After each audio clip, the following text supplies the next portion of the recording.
예, 안녕하십니까. 우병용입니다. 오늘은 사과 재배 요령에 대해서 말씀드리겠습니다. 먼저 저는 그 영주시 농업기술센터 가수 시험장에 근무하다가 명예퇴직하고 지금은 컨설턴트로 이렇게 활동하고 있습니다. 금년은 잘 아시겠지만은 이 코로나 또 개화기 때 냉해라든지 서리 피해 이후에 또 긴 장마, 검은가지 마른병, 또 태풍 등으로 영향을 해서 결실률이 평년보다는 이렇게 좀 저조하다고 볼 수 있고, 오늘은 전반적으로 관리 요령에 대해서 말씀드리도록 하겠습니다. 목차는 기후변화 대응 개선 방향, 사과 재배 기본 요소에 순으로 해서 수경 관리까지 말씀드리도록 하겠습니다. 기후변화 대응 개선 방안인데, 최근에 이 온난화로 인해 가지고 이 생육기 때 생육기 때 고온이라든지 가뭄 현상, 또 착색기 때 강우라든지 등을 해서 일조구조, 그래서 이 과실 경도가 약화되고 착색이 좀 미흡한 경향이 있습니다. 특히 이제 밀증세라든지 고도증세, 엽서라든지 일소 피해, 낙과도 발생하고 있고, 그래서 원래는 금년에 강우량이 많아서 갈색 무늬병이나 탄저병이 심하고요. 또 노린재가 좀 확산되고 나방류 피해라든지 또 이 검은 가지 마른병이 발생돼서 예방 차원에서 농용마이신을 살포하다 보니까 예년보다 이 약해가 좀 발생하는 경향이 있습니다. 이 개선 방향으로는 우리가 가물 때 이 간수 시설이 좀 미흡해요. 그래서 대부분이 이제 간수를 한다 그러지만은 예를 들어서 3,000평에 일시에 물을 주니까 전체적으로 충분히 간수가 곤란해요. 그래서 제가 봤을 때는 올 겨울에 시간적 여유가 있으면은 수도관에서 이 나무 골마다 이렇게 간수선을 단선으로 되어 있는 분들은 한 2선 정도로 보완을 해주시고, 또 간수셀이 연결되는 부위에는 잠금 장치를 만들어 놓고, 간수를 할 때는 일시에 3,000평에 물 주지 말고 오늘은 500평, 또 내일 또 500평 나누어서 간수해 주시면 좋을 걸 보이고, 그래서 한 번을 줘도 충분히 간수할 수 있도록 해주면 좋습니다. 우리가 기본적으로 말씀드리면, 예를 들면은 10A당, 10A가 300평이죠. 300평에다가 우리가 객토를 하면은 12톤, 5톤 덤프 트럭으로 이렇게 객토를 하면은 한 차를 보면 1cm 올라가잖아요. 1cm. 3,000평으로 말하면은 한 1mm 정도 올라간다고 봐야 되죠. 그러면은 이제 우리가 12톤, 5톤, 12.5톤 정도로 간수를 하면 3,000평에 하면은 1mm 정도밖에 간수가 안 되는 거예요. 그래서 우리가 사과나무 뿌리에 간수하는 것이 아니고 잡초를 키우기 위해서 간수하는 농가가 많다는 거예요. 그래서 한 번을 간수를 해도 제대로 간수될 수 있도록 이 평수를 나누어서 간수를 하면 좋지 않을까 이렇게 생각 들고요. 두 번째는 우리나라는 가수원이 평지보다는 경사지가 많습니다. 그래서 이 초생 재배를 안 하면은 토양에 유실이 심하죠. 그래서 반드시 이 초생 재배를 하는 것이 좋을 걸로 이렇게 보이고요. 그래서 우리가 초생 재배를 했을 때 장점이 뭐냐? 여러 가지 있죠. 첫째는 이제 고온기에, 여름에 고온기에 지온을 1도에서 4도 정도 낮추어주고, 또 겨울에는 지온을 1도에서 3도 정도 올려주는 효과가 있고, 두 번째는 이제 토양 유실을 좀 방지하고, 세 번째는 이 전박이 응애가 풀에 많은데 이 밑에 초생 재배가 되어 있지 않으면은 나무에 피해 줄 수 있고, 또 이 풀을 예치하면은 질소를 공급할 수 있고, 그리고 우리 토양에는 그 병이 있는데 문우병이라 그러죠. 문우병이 지금 많다는 거예요. 우리나라 토양은 대체적으로 배수가 불량한 곳이 많습니다. 그래서 배수가 안 되면은 이제 타 지역 다른 그 작목보다는 이제 배수 불량으로 문우병이 많이 발생될 수 있죠. 우리가 이제 잎이라든지 과일이나 줄기 오는 병은 육안으로 확인되니까 어떻게 할 수가 있는데, 뿌리에 오는 병은 이미 발생되면 나무가 고사 직전 되니까 이게 회복하기 어렵다는 거예요. 그래서 이 초생재배를 하면 화분가식물을 하면 좋고요. 화분가식물은 문우병을 억제하는 물질을 생산하고 있다는 거죠. 그래서 우리가 토양에다가 초생재배를 해주시고, 잘 아시겠지만은 금년은 이 6월 말부터 해서 7월 달에 한 55일 정도간 비가 왔죠. 긴 장마로 인해서 방제가 사실 어려웠다는 거예요. 그래서 우리가 결국은 중요한 시기가 뭐냐. 6월 15일부터 8월 15일 이 2달 동안은 남들보다 농약을 살포해도 한 번 더 해야 되고 또 과일을 보호하기 위해서는 칼슘제, 잎을 보호하기 위해서는 마그네슘을 한 번이라도 더 살포해 주는 것이 좋다고 이렇게 볼 수 있죠. 이때 관리 좀 미흡하면은 병이 많이 온다는 거죠. 우리가 지금 뭐 코로나 얘기 많지요. 코로나하고 전에 발생했던 메리스 한 비교해 보자는 거죠.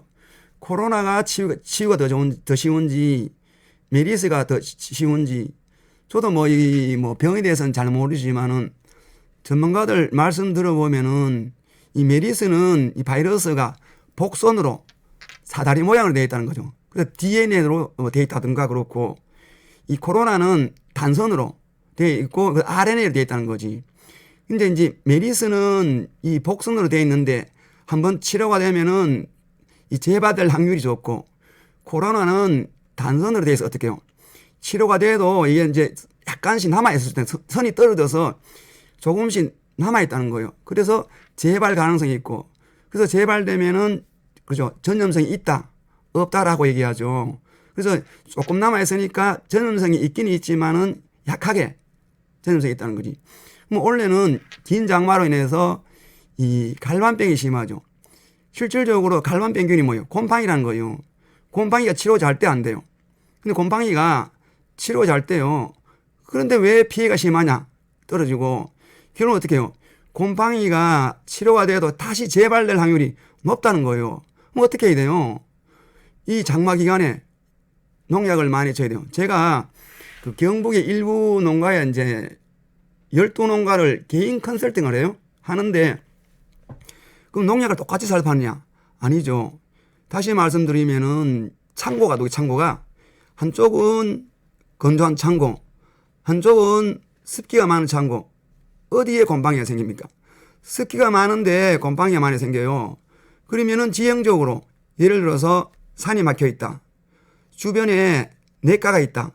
이런 땅에는 이런 가수원에는 곰팡이 갈색 무늬병균이 번식할 확률이 높다는 거예요. 그러면은 이제 우리가 건조한 창고 또 이 통풍이 잘 되고 바람이 잘 통하고 또 일조량이 좋다.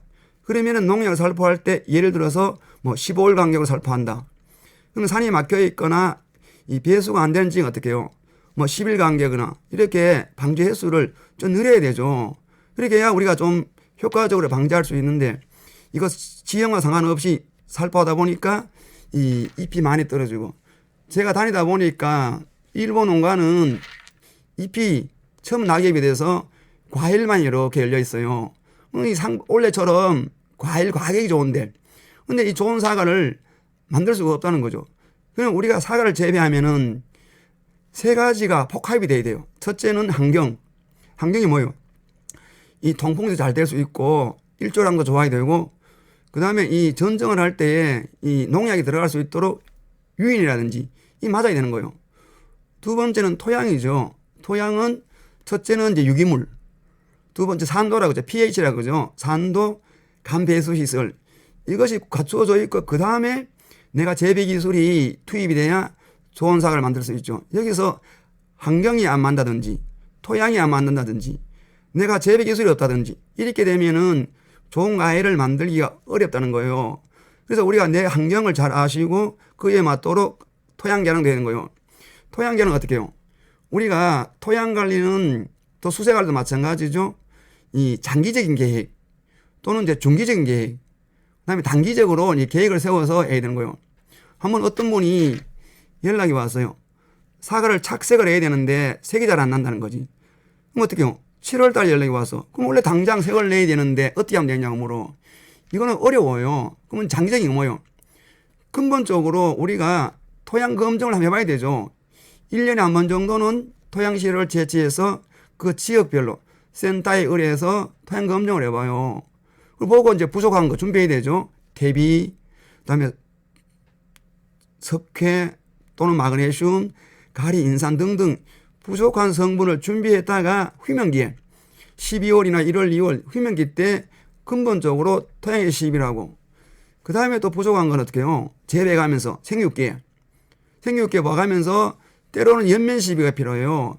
그러면 어떻게 해요? 중기적인 계획으로 또 이렇게 준비해야 되고 또 단기적인 게 뭐예요? 올해는 추석이 이제 10월 2일인가 좀 늦었죠. 내년에는 9월 21일이 추석입니다. 그러면은 홍로를 한 9월 10일에 수확을 해야 돼요. 물론 우리가 추석을 세고 나면은 전반적으로 좀 과일 가격이 떨어지는 경향이 있죠. 근데 올해는 좀 예외적으로 이제 볼 수 있고 그러면 그 전에 출하를 해야 되는데 그럼 어떻게 해요?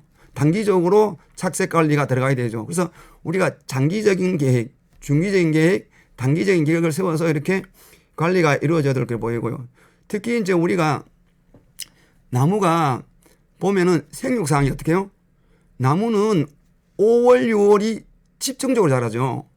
거의 뭐 한 7, 80%가 5월, 6월에 자란다고 봐야 되죠. 과일은 언제 굵어져요? 과일은 7월, 8월이 집중적으로 커지죠. 굵어지죠. 비대가 된다는 거지. 그러면 잎을 보호하기 위해서는 우리가 보통 6월, 10월부터는 온도가 올라가고 또 비가 오면은 습도가 올라갈 수 있어요. 그럼 이때 방제도 마찬가지고 6월 15일에서 8월 15일 또 잎을 보호하기 위해서 비가 많이 오거나 이럴 경우에는 잎을 보호하기 위해서 그때 마그네슘 시용이라든지 또 어떻게 해요? 과일 보호하기 위해서 또 농약 살포라든지 또는 그 칼슘제 시용.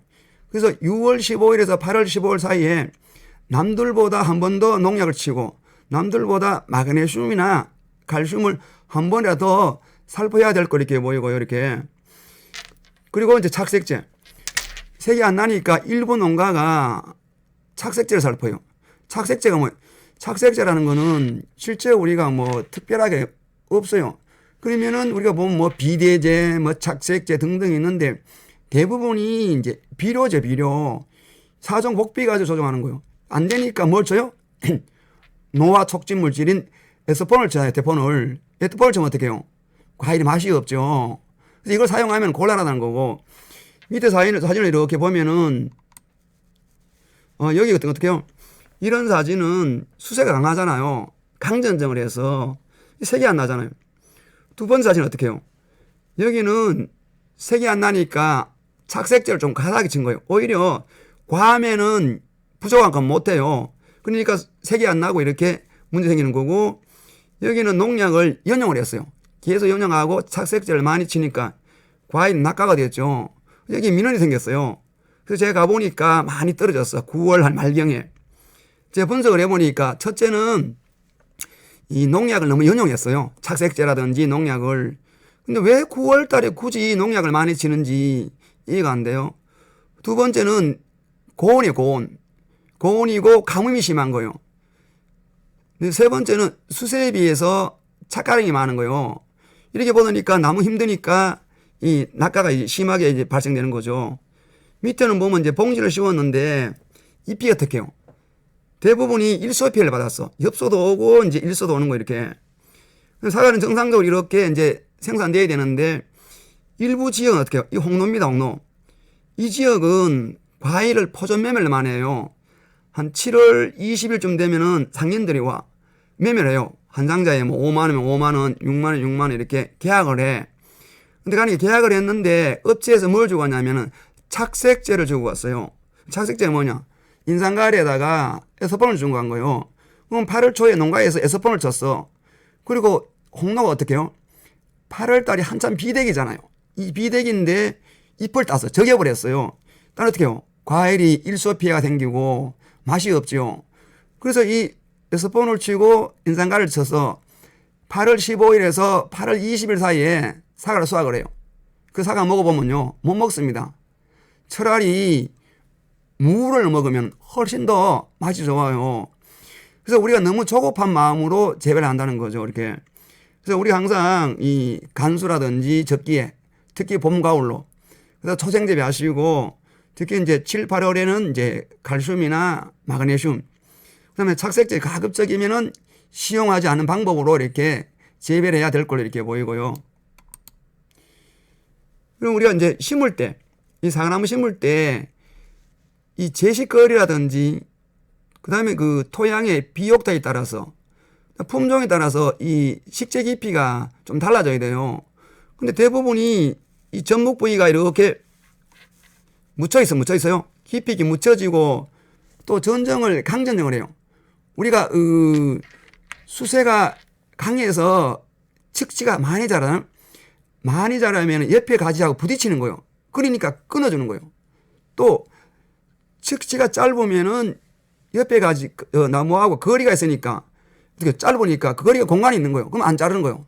즉 반대로 강한 가지는 절단하면 안 되고 오히려 반대로 약한 가지를 절단해야 되는데 반대로 전정을 하고요. 강전정을 한다는 거고. 그리고 우리가 퇴비를 사용하는데 정말 우리나라는 양질의 퇴비가 있느냐? 양질의 퇴비가 그래 많지는 않아요. 그리고 대부분 퇴비가 뭡니까? 가축의 분뇨죠. 우분이나 돈분이나 개분을 많이 사용해요. 그럼 우분이나 개분이나 돈분이 뭐가 많죠? 질소가 많은 거예요. 그래서 우리가 식물이 자라는 데는 16원소로 16원소. 16원소 뭐예요? 이 공기 중에 있는 게 뭐예요? CHO.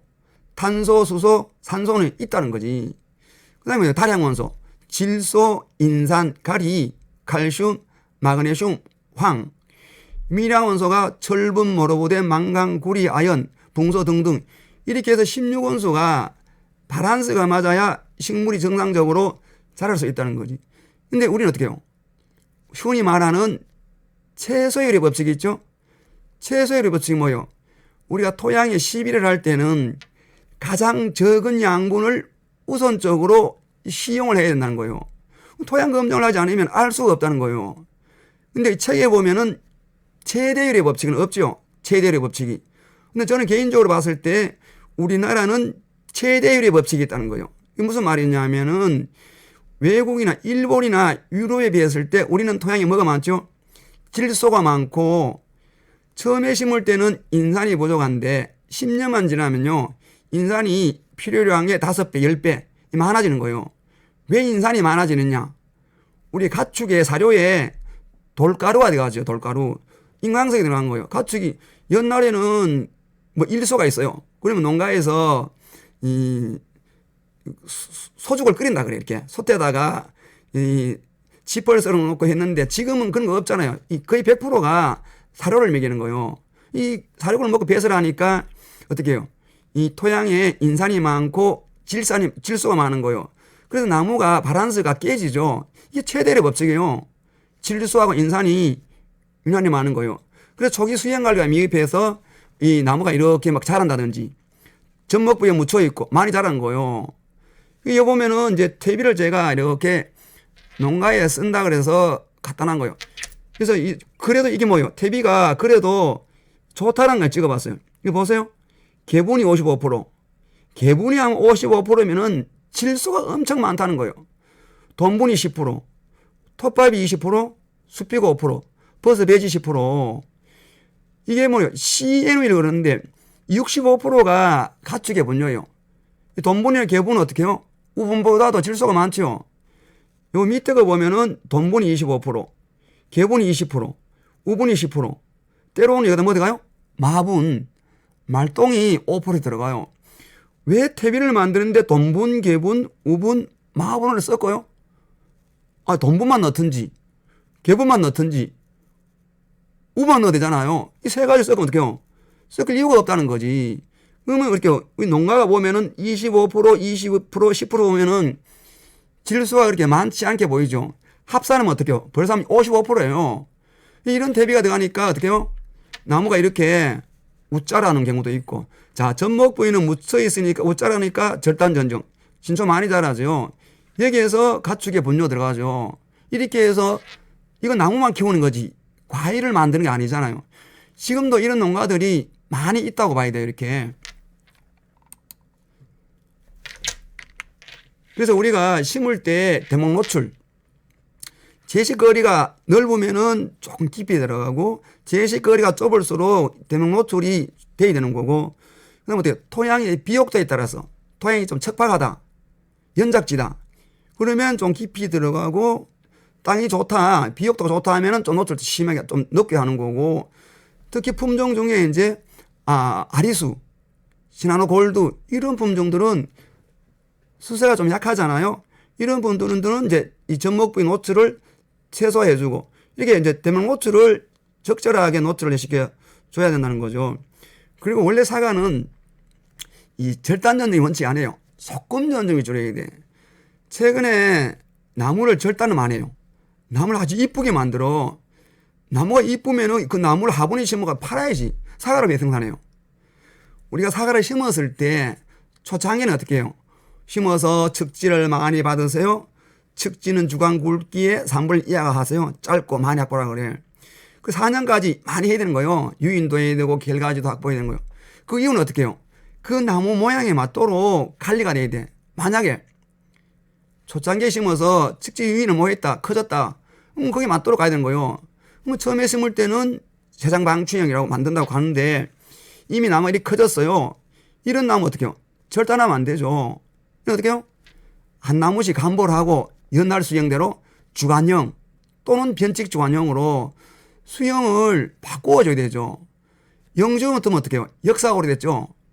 영주나 안동이나 의성은 역사가 오래됐어요. 영주도 1906년도 외국인 선교사인 올본 선교사라는 분이 풍기읍 성례교회에 부임하셔가지고 풍기읍 금계에다가 사과를 심었어요. 그러다가 옛날에는 실생, 또 그 다음에는 70년 초에 뭐요? MM106, 중교목성인 MM106, 그러다가 M26, 그리고 90년도 와서 M9, 이렇게 외화재배 되는 거예요. 근데 큰 나무를 하다가 작은 나무로 이렇게 외화성 대목을 이용하니까 어떻게 해요? 토양 환경이 많이 불량한 거예요, 이렇게. 그래서 이 전정은 재생 방충인데 나무가 너무 큰다는 거예요, 커. 젖먹부에 묻혀 있고 이런 경우에는 수영을 바꿔줘야 되는 거고. 그냥 우리가 나무를 심어 놓으면 어떻게 해요? 심어 놓으면은 정말 토양 개량이 어려워요. 퇴비를 어디에 사용하죠? 전층 시비, 심층 시비하라 그래요. 어디요? 땅 속에다가. 근데 심어 놓으면은 말처럼 전층 시비, 심층 시비하는 농가들이 거의 없죠. 대부분이 표토에 뿌리죠. 표토에 살포하면 어떻게 해요? 비가 오고 하면은 올해처럼 장마가 오실되면 어쩌죠? 대부분이 유실된다는 거죠. 유실. 그래서 심기 전에 예정지 관리할 때 그 토양에 사과나무가 자랄 수 있는 토양을 만들어줘야 돼요. 산도, pH, 유기물, 그다음에 간배수 시설. 그래서 땅속에 넣어줘야 되는 거예요, 이렇게. 그래서 우리가 예정지 관리가 우선적으로 이루어져야 돼요. 우리 2004년 이후에 FTA 기금 사업으로 갱신 사업이 많아요. 대부분 어떻게 해요? 예정지 관리를 1년째 못하고 심지요. 그러다 보니까 어떻게 해요? 나무가 연작장애라든지 동해가 많이 발생되잖아요. 토양이 관리가 미흡한 게요. 쉽게 가면은 pH를 6.5에서 7을 유지하라 그래. pH는 1부터 14까지 있죠. 7이면은 중성, 7.5면은 약 알카리성, 약 염기성, 더 올라가면 8, 9로 올라가면은 강알카리성, 강염기성이라는 거죠. pH가 6.5면 약산성, 6 이하로 떨어지면은 강산성이라는 거죠. pH가 6.5에 7일 때 어떻게 해요? 이 16원소가 흡수가 잘 되는 거예요. 녹아서. 만약에 pH가 5.5다, 5.0이다. 어떻게 해요? 나무가 조피 증상이 생기죠? 어린 나무가 한 10년만 돼도 조피 증상이 심해지는 거예요. 그럼 뭐라 그래요? 생리장이라는 거죠. 가뭄에 의한, 석회결핍에 의한 망간가다라는 거지. 산성화가 되면은 이 토양에 있는 망간이 많이 녹아서 식물이 흡수한다는 거지. 망간이 필요하긴 한데 이 미량원소가 많으면은 오히려 장애가 발생되는 거예요. 쉽게 얘기하면은 우리가 비료의 3대 요소가 뭐죠? 질소, 인상, 가리예요. 우리 음식으로 얘기하면은 질소는 고기류, 소고기, 돼지고기 보면 되죠. 인산은 뭐예요? 쌀밥, 보리밥 이렇게 보시면 돼요. 그 다음에 가리는 뭐예요? 뭐 김치, 깍두기 등등 반찬으로 보면 되지. 미량원소는 뭐예요? 이 김치나 이렇게 만들 때 들어가는 거죠. 조미료, 뭐 미원, 깨소금, 참기름. 근데 우리가 참기름 맛있죠? 근데 적당히 들어가야 맛있지. 많이 들어가면 어떡해요? 못 먹어, 오히려. 이게 망간이 많이 나오면 어떡해요? 오히려 장애가 발생돼. 그래서 항상 pH를 6.5에서 7을 만들어야 돼. 그러면 사과를 심어놓고 토양에다가 석회를 뿌린다. 이론적으로는 토양에다가, 표토에다가 석회를 뿌리면은 1년에 어떻게 해요? 1cm 깊이 들어간다고 하죠, 1cm. 거의 안 들어간다고 봐야 돼요. 그래서 우리가 예정지 관리 해야 되는 거예요. 그래서 토양이 사과나무가 자랄 수 있는 토양으로 만들어 놓고 심어야 되는 거예요. 이렇게 준비 잘 된 분은 뭐라 그러죠? 나는 퇴비 안 주고 재배해. 나는 비료 안 주고 재배하죠. 그래서 우리가 토양 준비를 갖추어 주고 심을 수 있도록 관리가 좀 이루어져야 돼요. 그래서 저는 이제 제가 사과를 한 지는 한 40년 가까이 됐죠. 나무별로 보면은, 이 나무 꽂는 상태가 어떻다. 내년에 품질이 어떻게 나올 것이다. 대충은 이 감을 잡아요, 이렇게. 제가 작년에도 컨설팅 다니면서 이제 사과를 전국에 한 100농가 정도 사과를 이렇게 이제 수집을 해서 개인적으로 제가 가실 특성 조사를 했어요. 했는데 지역별로 맛 차이가 많이 나는 거예요. 그래서 작년에 100농가 정도 사과를 갖다 놓고 제가 뭐 다 한 건 아니지만은 제가 다니는 농가만 이렇게 조사해 보니까 이 좋은 사과는 뭐요? 절단 전정보다는 소금 전정 위주로 했는데 훨씬 더 사과 맛이 좋았다는 거죠. 이렇게 제가 뭐 어떤 지역이라고 이렇게 표현을 뭐 하지만은 제가 뭐 개인적으로 만나면 얘기할 수 있는데 또 방송에서 그렇게 할 수는 없고요. 그래서 첫째는 이제 충실한 꽃눈이 만들어져야 되는데 이 곤란하다는 거. 두 번째는 전반적으로 이제 배수가 불량해요. 우리나라 토양은 대부분이 하강암이 사강암. 배수 잘 안 되는 거예요. 근본적으로 이게 뭐 심기 전에 유공관을 문다든지 이 보완적으로 배수가 될 수 있도록 해줘야 되는 거예요. 이렇게. 또 품종이 편중화되었죠. 후지하고 홍로. 자, 최근에 보면은 시나노 골드를 엄청 심어요. 작년하고 올해 묘목이 모자라. 골드를 많이 찾아요. 이에 따라서 많이 찾는 거예요. 그래야 되는 거죠. 그 다음에 아리수. 아리수는 어떻게 해요? 홍로하고 비교하면은 수세가 아리수 좀 약한 편이에요. 홍로보다. 홍로는 꽃이 많이 피죠. 적화할 때 품이 많이 들어가.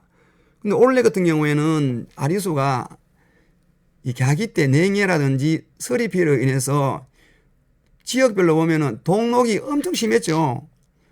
그래서 보면은 이제 진흥청에서 우리 품종 육성하기 위해서 시범사업으로 우리 품종을 심는 시범사업이 있죠. 그리고 보조이 또 높아요, 이게. 시범사업을 하니까. 우리 품종이 뭐죠? 아리수, 가몽, 홍로예요. 경기도 일부 지역이 시범사업을 해서 아리수를 심었어요. 6월 달에 가니까 동록이 얼마나 심한지 황금배가 됐어. 황금색이 된 거예요. 농가가 막 투덜투덜 그래요. 이거 사과 못 쓴다고. 그래서 제가 그러면은 이제 품종을 바꾸라고 이 고접 갱신하는 방법을 이렇게 가르쳐 줬어요. 얼마나 심한지. 그 이제 가평 가면은 이제 이 두 농가, 한 농가는 이분이 이제 교회 다니는 분이고 한 분은 이제 연인산 입구에 거기 사시는 분인데 연인산에는 이 입구에는 모든 농산물을 잘 팔더라고요. 등산객들에게. 뭐 사과, 포도, 뭐 호도 그 외에 뭐 농산물을 아주 판매를 잘해요. 한 분은 이제 하천분인데 춘천 나오는 입구에다가 심었어. 아리수를. 동록이 심하니까 올봄 일부를 고접 갱신했어요. 그렇게 해서 이제 생산했는데 10월 말 돼서 세 분이 전화가 왔어요. 저분인데 뭐라고 말씀하셨냐면은 아리수 묘목을 구해달라는 거. 이런 아리수가 동록이 심해서 이거 못 쓴다 그랬는데 고적 갱신해야 된다 그랬는데 이걸 해야 되는 거예요. 한 분이 교회 다니는 분은 이제 동록이 심한데 교인들에게 이제 판매를 하니까 먹어보니까 어떻게 해요? 맛이 좋잖아요. 잘 팔리는 거예요. 없으면 못 파는 거예요. 또 연인산 입구에 있는 분은 이렇게 아리수를 이렇게 이제 등산객들에게 판매를 했는데 먹어보니까 맛이 좋으니까 다시 와서 더 달라는 거지. 하천분은 어떻게 해요? 춘천 나가는 길섭에 있으니까 오가면서 어떻게 찾는 거예요. 그래서 한 분이 이렇게 한 거예요. 뭔 사과냐? 동록이 심하니까. 우리 고기, 한우 고기 맛있죠? 특히 갈비살. 1 플러스, 2 플러스. 우리 고기를 사면은 그 마블링 돼 있죠. 이렇게 이게 맛있다 그러죠. 그 농가에서 이제 동록이 심하니까 마블링과 비슷하죠. 마블링 사과라는 거지. 이 소비자가 이렇게 다니다가 마블링 사과 달라는 마블링 사과. 어떻게 해요? 이 아리수 그런 거요. 그러면 동록이 심한 거는 어떻게 해요? 청과나 나가면은 가격을 제대로 못 받죠. 근데 지금은 소비 패턴이 많이 바뀌었어요. 옛날에는 크고 색잘 나면은 이제 파는데 지금 어떻게 해요? 전자상거래 많이 하죠? 택배. 그러면 소비자가 한번 먹어보고 맛이 좋고 하면은 모양이라든지 별로 안 따집니다. 이렇게. 문화가 이렇게 좀 바뀌어요. 소비 문화가. 그러면 이런 사과들이 될 수 있다는 거죠. 그래서 품종을 너무 편중적으로 하지 말고 이렇게 원래 가격이 좋다. 이래서 그 품종을 심기보다는 좀 지역별로 안배해야 되는 거고, 뭐 청송구 뜨면은 신한우 골드를 많이 심어요. 뭐 지역별로 보면 좀 차이 나죠. 그래서 농가에서도 너무 편중적으로 하지 말고 가능성 있는 품종을 조금 이렇게 좀 달리하는 것도 괜찮다. 그리고 갈수록 위에 조수도 많죠. 예를 들면 뭐 산돼지를 잡으면은 뭐 보상해 주죠. 한 마리 20만 원인가 보상을 해줘. 그만큼 피해가 심하다는 거지. 그리고 뿌리 쏘는 병. 옛날에는 실생이라든지 이런 나무들은 뿌리 깊이 가니까 병이 적는데 최근에는 외성대목을 심어요. M고라든지 M26. 이 토양이나 환경이 견디는 힘이 약하잖아요. 배수가 안 되면 치명적이요. 예년보다 문우병. 이게 뭐요? 보면은 이거 자문우병이잖아요. 문우병 두 가지죠. 자주 날개 무늬병, 흰빛 날개 무늬병. 외성대목은 이게 많아요. 이 자주 날개 무늬병이 이 치명적이거든요. 그다음에 면충. 면충이 많아요. 이 농약은 구분하죠. 고독성, 맹독성, 보통독성, 저독성으로 구분하는데 지금은 사과밭에 대부분 저독성이죠. 특히 작년에 PLS 그래서 이 농약 잔류에 대해서 강화가 많이 됐죠. 대부분이 이제 저농장 봤어요. 그러다 보니까 어떻게 해요? 방제가 잘하는 거예요. 특히 이제 면충이 있다. 이런 밭들은 흡지가 올라오고 밭이 청결하지를 못해. 이 진딧물, 혹진딧물이나 촛밭나무 진딧물은 어떻게 해요? 바로 농약을 지금 맞는데 이 면충은 하얀 털을 덮고 있어. 농약 침투가 그걸 좀 적게 되죠. 그래서 농약을 살포해도 잘 죽지 않죠. 우리가 농약 살포보다는 재배적으로 이제 좀 관리가 이루어져야 되고요.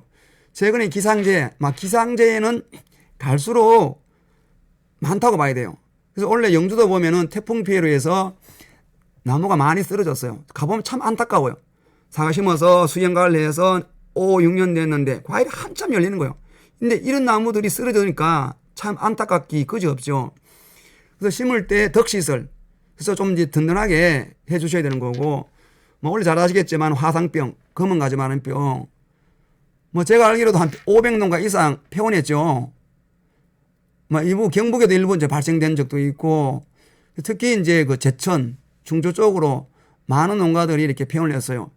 참 안타까운 일이고, 그 다음에 이제 바이러이드 많이 발생되고 있죠. 병은 5가지로 균을 분류하죠. 진균, 곰팡이라 그러죠. 세균, 바이러스, 바이로이드, 파이토플라스마 5가지로 분류를 하는데 대부분이 진균이죠. 탄저병, 견문이 썩은 병, 갈반병, 또 전문이 나기병 등등. 근데 이 진균은 농약으로 어느 정도 억제할 수 있죠.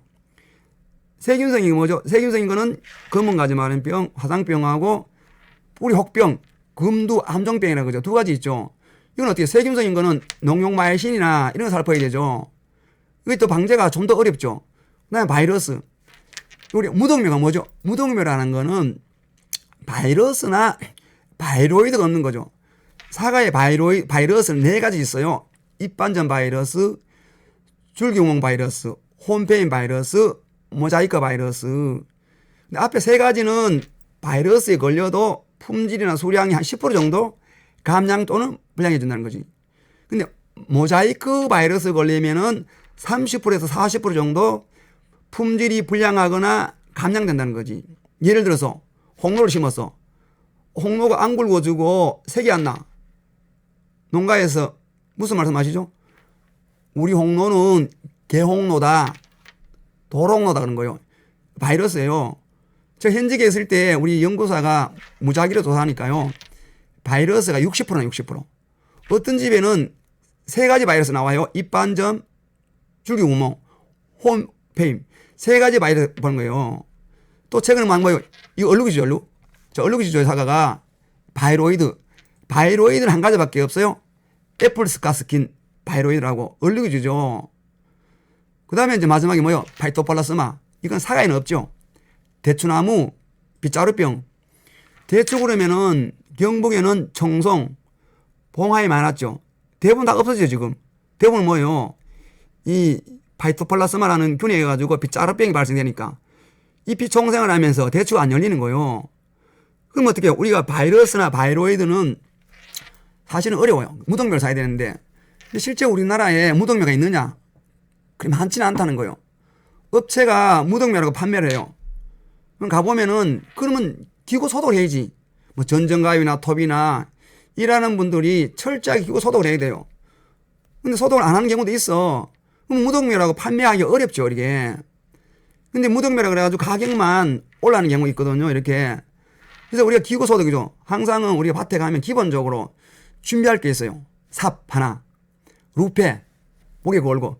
근데 우리가 아프면은 병원에 가죠. 의사가 이렇게 해지를 하면서 진단을 해줘요. 근데 우리 사과밭에는 의사가 없잖아요. 누가 와요? 컨설팅 받아야지. 비용 들어가죠. 누가 와서 그냥 해줍니까? 그러면 농장주가 의사가 돼야 되는 거예요. 밭에 갈 때 어떻게 해요?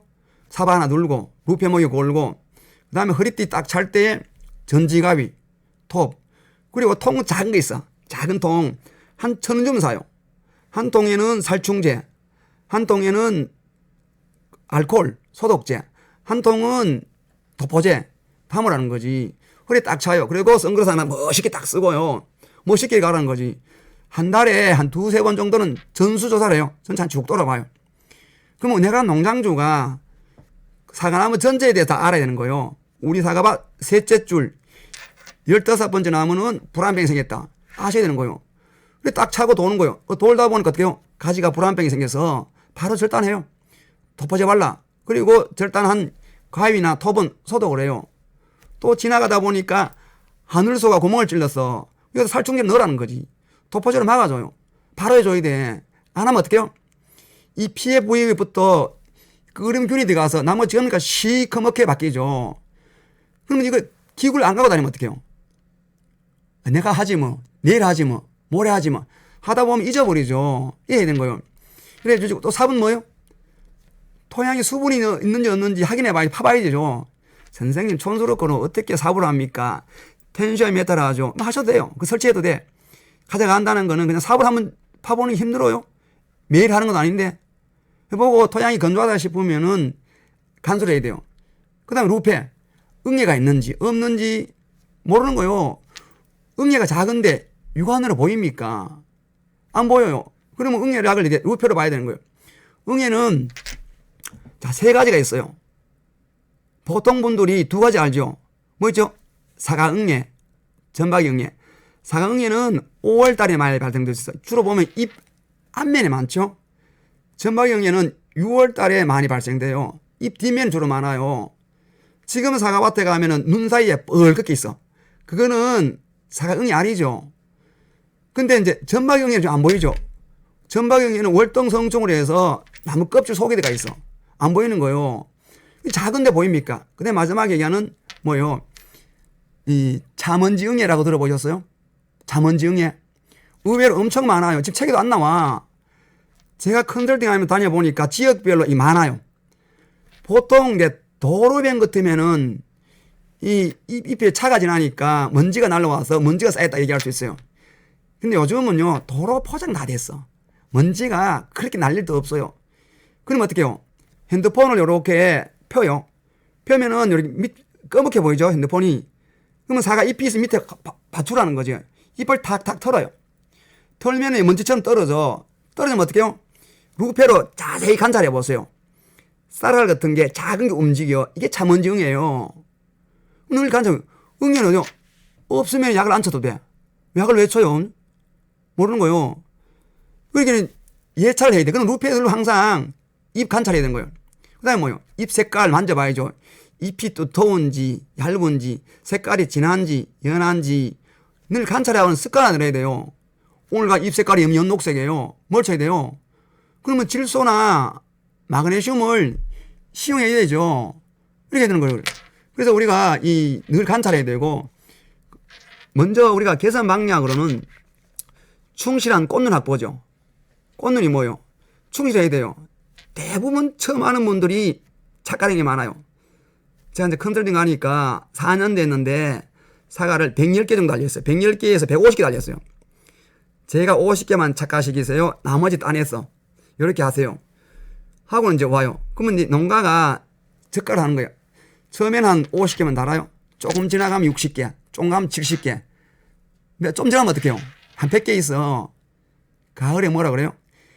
내가 원래 사과 많이 다니까 과일도 작고 색도 안 나고 꽃눈도 불량하고 약초도 약도 안 들어가고 정말 내 내년에 저가해야지. 또 내년 되면 어떡해요? 똑같아. 변화가 없어요. 그래서 사과를 착각할 때 어떻게 해요? 나는 한 80%만 착각해야 되겠다. 이런 생각으로 착각을 하셔야 돼요. 저 현직에 있을 때 생육 조사를 해요. 착각량 조사를. 그러면 한 나무 건너에 이렇게 조사를 해요.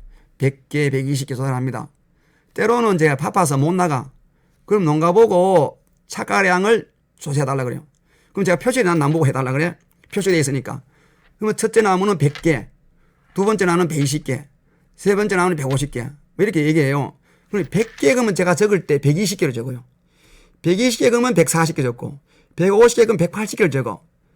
실제 이렇게 적어놓고 제가 그 다음에 나가보면요. 거의가 정확해요. 보통 농가가 착가량보다 적게 얘기를 해요. 실질적으로 더 많이 착가된다는 거죠. 일부 농가가 8월 15일쯤 돼가지고 아리수가 너무 많으니까 젓가락을 했어요. 젓가락이 벌이 아까우니까 이거 팔로 간 거예요. 팔로 가니까 한 상자에 2만원, 3만원 받았다 그래. 자랑처럼 얘기를 해요. 제가 자랑이 아니다, 그거는. 자랑이 아니다. 잘못된 거다, 이거거든요. 이렇게 한 해 사과 많이 달면은 꽃눈이 좋을 수 없어요. 매년 꽃눈이 약해. 사과 매년 불량해지는 거예요. 제가 전국을 컨설팅한 다니잖아요. 전라도부터 해가지고 뭐 무주도 가고 저쪽으로는 가평도 가고 포천도 가고 이렇게 가잖아요. 전국적으로 다녀보면 사과를 잘하는 분의 공통점이 뭐냐? 첫째는 토양 개량을 잘해요. 두 번째 뭐요? 조기 정내, 꽃보니 따기, 적화, 꽃 따기, 과일 적과 열매 속기를 빨리 한다는 거지. 양분 소비를 많이 줄여준다는 거지. 사과 재배 아주 특별한 방법 없어요. 이거 뭐요? 작지만은 실천을 하셔야 돼, 실천을. 그래서 이 꽃눈 확보 중요하고 수세 안정화, 적정 착각. 자, 수세 안정화가 뭐냐? 수세 안정화. 우리가 그러죠. 모든 것은 과한 것보다, 부족한 것보다 적당하면 좋다 그래요.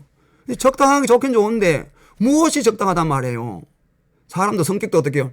아, 그 사람 뭐 못났다. 이 소리보다는 사람이 좀 평범하다. 이런 얘기 들어야 돼. 근데 나무는 어떻게 해요? 수세 판단을 언제 하냐면은, 뭐 저는 이렇게 생각해요. 우리가 나무가 이제 원래 같으면은 3월 20일 날 발화가 됐죠.